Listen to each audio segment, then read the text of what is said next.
sur le plan politique, je pense qu'il y a un point très très important qui n'a pas été mentionné jusqu'à présent. C'est le fait que j'ai l'impression que le Maroc a la main aujourd'hui.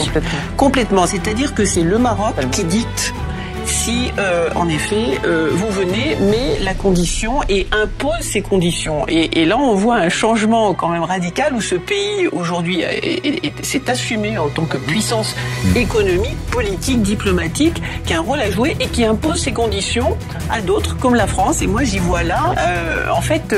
Si vous ne mettez pas un peu d'affectif avec le Maroc, vous n'y arriverez pas. Vous êtes en face de la monarchie la plus ancienne du monde avec celle du Japon. Ne vous comportez pas comme avec des diplomates. Bonsoir à toutes et à tous. Heureux de vous retrouver pour une nouvelle semaine de Sens Public. On est ensemble du lundi au jeudi à 18h et 22h pour donner du sens à l'actualité grâce à nos experts et aux journalistes de la rédaction de Public Sénat. Avec au sommaire de ce 28 octobre la visite d'État d'Emmanuel Macron au Maroc. Elle met fin à des années de brouille, parfois même de clash entre le président français et le roi Mohamed VI. Sahara occidental, immigration, relations économiques.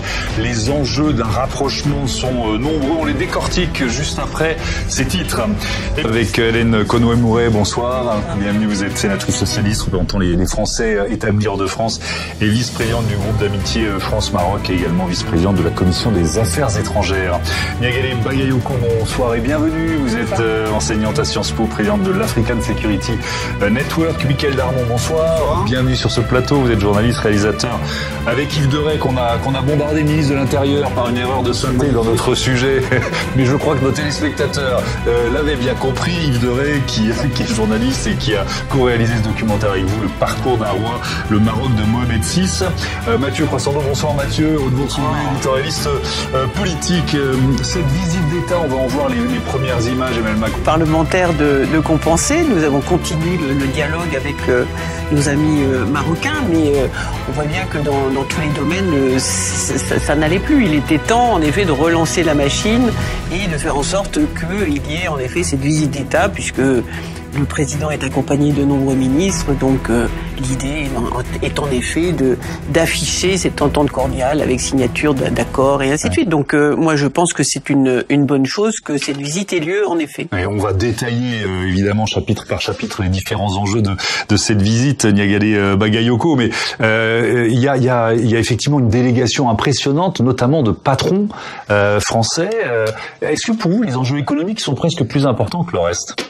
Alors côté français sans doute, côté marocain j'en doute, parce que en réalité la visite est perçue comme très politique, c'est-à-dire comme la reconnaissance effective après la déclaration qui a été faite de ce qu'on appelle au Maroc les provinces du Sud, et non pas le Sahara occidental, qui sont désormais placées très effectivement au cœur de la diplomatie marocaine. La plupart des sujets désormais de relations internationales sont évalués côté marocain à l'aune de cette question absolument fondamentale. Donc je pense qu'il y a beaucoup d'attentes de ce côté-là, tout comme bien entendu sur la question migratoire, parce que là aussi on en parle beaucoup en France, mais les perceptions sont sans doute différentes côté marocain. Voilà, on a balayé nos 3 chapitres, Sahara occidental, question migratoire et évidemment il m'en manque un, lequel je suis en train de dire,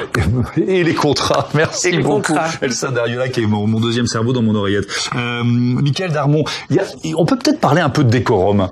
La scénographie d'une visite comme celle-là, de ces retrouvailles entre Emmanuel Macron et Mohamed VI, qu'est-ce que ça peut donner ? D'abord, ce sont effectivement des retrouvailles entre les deux dirigeants, et non pas entre les deux pays, parce que comme on le sait, comme on l'a vu, effectivement, les relations pendant les années de gel ont continué sur le plan économique, culturel, interpersonnel, ça on l'a bien compris. Donc effectivement c'est important, c'est les retrouvailles entre ces deux dirigeants qui ont des relations assez heurtées et difficiles depuis déjà 6 ans, depuis pratiquement le début.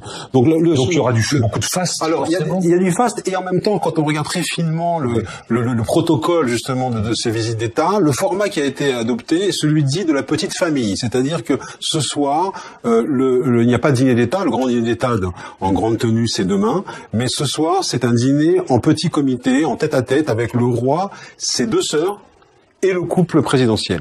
Et ça, c'est une marque de proximité. Nicolas Sarkozy, quand il avait fait sa visite en 2008, il me semble, avait eu droit au même format qui envoie un message de proximité, qui n'est pas encore la grande proximité, parce que la vraie proximité eût été que le roi organise aussi une rencontre dans une province, dans un de ses autres palais dans le pays. Là, on reste à Rabat, et effectivement, parce que l'enjeu est très politique. Les Marocains attendent encore de voir. Ils ont quand même eu ce qu'on appelle en jargon diplomatique, c'est une visite avec paiement pour de premier acompte. C'est-à-dire c'était la lettre qui a été produite le 30 juillet par le président de la République. Et puis maintenant, ils attendent de voir effectivement comment ça va se mettre en place. Et la profusion d'ailleurs de la délégation et notamment du monde économique est faite un peu pour quelque part, je dirais pas faire diversion, mais pour un peu masquer l'enjeu extrêmement politique qui n'est pas encore totalement stabilisé. Oui, sur le Sahara, on y revient. Juste puisqu'on est dans le décorum, de mémoire, je crois que la précédente visite d'Emmanuel Macron, il était venu sans son épouse. Ce qui avait vexé une partie des Marocains et c'était le début. Au palais. Ça commençait comme ça. En 2018, ça visite. C'était une réunion de travail, non? Oui, mais enfin, il était venu sans Brigitte Macron et en tout cas, ça avait été mal perçu. Le Maroc, c'est une monarchie évidemment très ancienne qui requiert une diplomatie adaptée. C'est ce que dit le sénateur Roger Karoutchi, qui est vice-président lui aussi du groupe d'amitié France-Maroc. Vous l'avez rencontré pour votre documentaire. Extrait. On a dit combien de fois aux gouvernants, à l'Élysée, si vous ne mettez pas un peu d'affectif avec le Maroc, vous n'y arriverez pas. Vous êtes en face de la monarchie la plus ancienne du monde avec celle du Japon. Ne vous comportez pas comme avec des diplomates.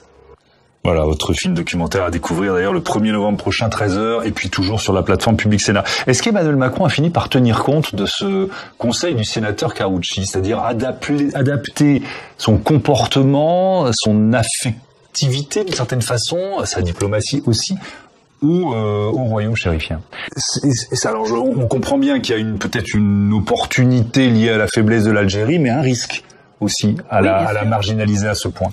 Oui, bien sûr. Mais je voudrais revenir sur le dernier point parce que non, ça n'avait pas échappé à la diplomatie et pour aller très souvent au Maroc parce que nous avons énormément de Français résidant sur place, il suffit d'aller à la chambre de commerce de Casablanca, franco-marocaine, pour voir combien il y a ces opportunités avec un Maroc définitivement tourné vers le sud et la possibilité de partenariat, et la France est engagée dans des petits projets mais qui montent en puissance avec le temps, justement pour aller en Afrique de l'Ouest où aujourd'hui... T'as bien perçu. Ah oui, absolument. Mais je voudrais vous entendre sur l'Algérie. Parce que là, on a ouvert ce chapitre on va pas y passer tout notre débat, évidemment, mais sur le risque, sur la réaction possible de l'Algérie avec la réaction a déjà été signalée par le rappel de l'ambassadeur d'Algérie en France. Donc ça, c'est le premier signal, on va dire, diplomatique, symbolique, certes, mais important. Et ensuite, moi, je pense que les Algériens sont en effet en attente de savoir si Emmanuel Macron va en effet au-delà d'une simple lettre et aller beaucoup plus loin, et puis ensuite en tirer les conséquences. Mais quand même, moi, sur le plan politique, je pense qu'il y a un point très très important qui n'a pas été mentionné jusqu'à présent, c'est le fait que j'ai l'impression que le Maroc a la main aujourd'hui.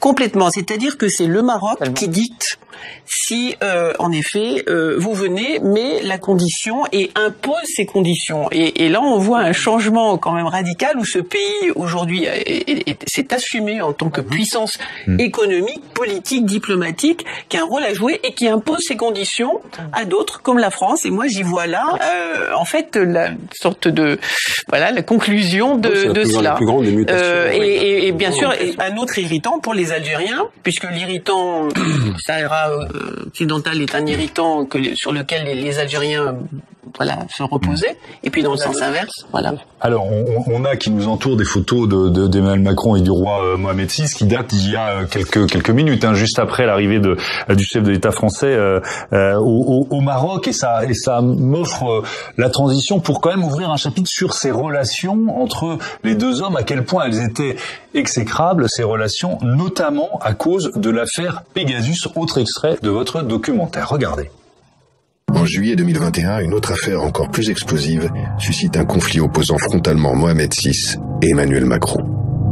Emmanuel Macron, dans le viseur des services secrets marocains, potentiellement ciblé par un logiciel espion nommé Pegasus.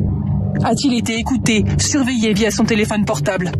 Une certitude, l'un de ces numéros apparaît sur une liste de plus de 50 000 numéros, dont plusieurs milliers de Français.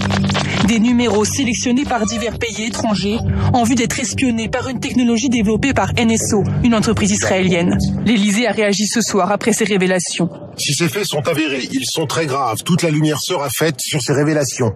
Mon sentiment personnel est que le Maroc, comme toutes les puissances en devenir, ou moyennes, ou grandes puissances, a une politique de renseignement très efficace. Et je pense personnellement qu'elle fait le maximum pour recueillir le maximum d'informations sur tout ce qui peut avoir attrait à sa puissance, à son influence. Au téléphone, les deux dirigeants s'écharpent littéralement. Emmanuel Macron veut que Mohamed VI reconnaisse son implication personnelle dans l'opération d'écoute dont il a été la cible. Et Mathieu, cette affaire Pegasus, elle a laissé des traces. Oui, parce qu'elle avait rendu furieux Emmanuel Macron, on l'a vu, mais aussi les services français, faut le dire, parce que le président de la République n'était pas le seul sur la fameuse liste des numéros sélectionnés. On y trouvait par exemple aussi le Premier ministre Édouard Philippe, on y trouvait le ministre des Affaires étrangères Jean-Yves Le Drian, on y trouvait de plusieurs de ses collègues, Gérald Darmanin, Bruno Le Maire, mais aussi des journalistes. Alors, rien ne dit à l'époque que le téléphone d'Emmanuel Macron a bien été écouté, infecté d'une certaine façon, mais devant l'ampleur du risque, pour la petite histoire, le président de la République réunira un conseil de défense dans la foulée et changera d'appareil comme de numéro de téléphone. C'est un véritable coup de tonnerre, cette histoire Pegasus, qui s'abat sur des relations entre Paris et Rabat qui étaient déjà sérieusement refroidies depuis plusieurs années. Pourquoi? Alors, plusieurs sujets de contentieux s'en mêlent. Il y a en toile de fond, d'abord, la volonté de la France depuis une décennie, une volonté avortée, en tout cas qui a échoué, d'opérer une sorte de virage diplomatique vers l'Algérie. Le Maroc était un partenaire traditionnel de la France. Vous vous souvenez de ce livre, Notre ami le roi, de Gilles Perrault, il y a déjà longtemps. Et là, ça a commencé sous François Hollande, ça s'est poursuivi sous Emmanuel Macron, avec notamment tous les chantiers sur la mémoire des deux pays.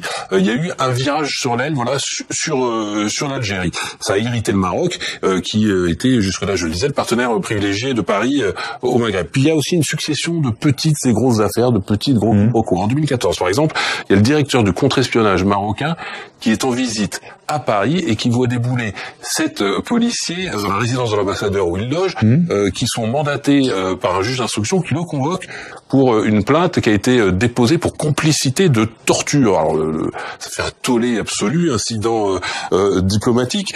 En 2014, toujours, tiens, l'acteur espagnol Javier Bardem, qui vient de produire un documentaire sur le Sahara occidental, on en parlait, rapporte un propos que lui aurait tenu l'ambassadeur de France à Washington en 2011. Et qu'est-ce qu'il aurait dit, cet ambassadeur de France à Washington? Le Maroc est une maîtresse avec laquelle on dort toutes les nuits, dont on n'est pas particulièrement amoureux, mais qu'on doit défendre.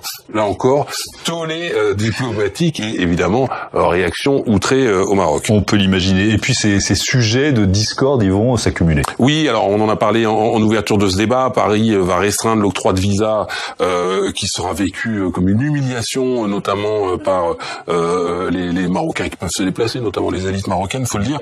Au Maroc, il y a la presse qui se déchaîne contre le président français. Et au Parlement de Strasbourg, il y a des résolutions qui sont votées contre le Maroc. Et évidemment, du côté de Rabat, on y voit la main de Paris. En février 2023, Emmanuel Macron va tenter de recoller les morceaux en déclarant, en réponse à un journaliste, sa volonté d'avancer avec le Maroc et en qualifiant ses relations personnelles avec le roi d'amicales. Mais tenez-vous bien, le gouvernement marocain avait répondu dans Jeune Afrique aussitôt, les relations ne sont ni amicales ni bonnes, pas plus entre les deux gouvernements qu'entre le Palais Royal et l'Élysée. Alors on n'est pas dans le langage diplomatique. Alors, vous imaginez un peu l'ambiance entre les deux pays qui est détestable, au point, et il faut le rappeler, que lors du tremblement de terre qui a frappé le Maroc il y a un an, Rabat va snober Emmanuel Macron et l'aide humanitaire française, mais pas celle de l'Espagne, du Royaume-Uni, du Qatar et des Émirats à l'époque, autant de pays, on en parlait tout à l'heure, qui avait soutenu la position marocaine sur le Sahara occidental. Merci beaucoup, Mathieu. Alors, je reviens sur ce clash là téléphonique. Michaël Darmon, je veux bien que vous nous en disiez un peu plus à quel point le ton est monté entre Emmanuel Macron et Mohamed VI à la suite des révélations de cette affaire Pegasus. Ah oui, d'après ce qui nous revient, effectivement, ça a été une conversation qui a été très très dure, parce qu'il y avait, comme on disait, cette volonté de Emmanuel Macron de dire il faut absolument que le Maroc reconnaisse qu'il est derrière toute cette affaire. Le roi ne voulait pas en démordre. À partir de là, quand les deux hommes ont raccroché, c'était le gel absolu, total des relations qui se sont vraiment totalement éteintes. Et là, c'était même quand le roi faisait parfois des séjours privés, notamment pour aller voir sa maman qui était malade, il mettait pas un pied à l'Élysée. Personne ne s'intéressait du côté français, ne s'intéressait à sa visite. Il y a eu beaucoup effectivement de tensions à ce niveau-là. Et c'est vrai que ça a accumulé aussi avec ce moment d'échange, pour le coup pas du tout diplomatique, où les relations ont été assumées comme étant ni bonnes ni amicales. Donc à partir de ce moment-là, il a fallu remettre quelque chose. Donc faire repartir la machine. D'un côté, effectivement, comme on l'a vu par la diplomatie de l'affect, et puis en coulisses, il y a eu également notamment au moment après le tremblement de terre, un mois après, quand le Maroc fait cet exploit de pouvoir organiser l'Assemblée générale du FMI à Marrakech, à l'endroit même du séisme, eh bien, il y a déjà dans les coulisses, notamment avec Bruno Le Maire à l'époque, des messages, des canaux, des tentatives et des volontés qui s'échangent de renouer les relations. Et c'est vraiment toute une série de petits pas, mais qui attendaient cette lettre d'engagement, comme on va dire, du 30 juillet, et puis ce à quoi maintenant on s'attend à partir de maintenant, on verra bien. Donc juillet 2021, l'affaire Pegasus.